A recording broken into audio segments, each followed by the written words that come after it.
L-għolli tal-ħajja u żieda enormi fil-prezzijiet tibqa' l-akbar problema għal Maltin u l-Awċin. Dan kien ikkonfermat mill-aħħar sħarriġ li sar mill-kumpanija Esprimi għall-ġurnal Times of Malta.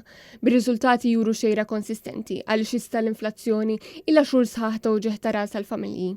Fil-fatt, din il-problema tant ilha tippersisti li l-Maltin kienu semmewa anka fis-survey li kien sar mill-Misko. Kważi wieħed minn kull 5 persuni jikkunsidra l-għoli tal-ħajja bħala l-akbar problema li qed jaffaċċja pajjiżna bħalissa, waqt li wieħed minn kull 3 iqis din il-problema bħala l-ikbar waħda fuq livell individwali.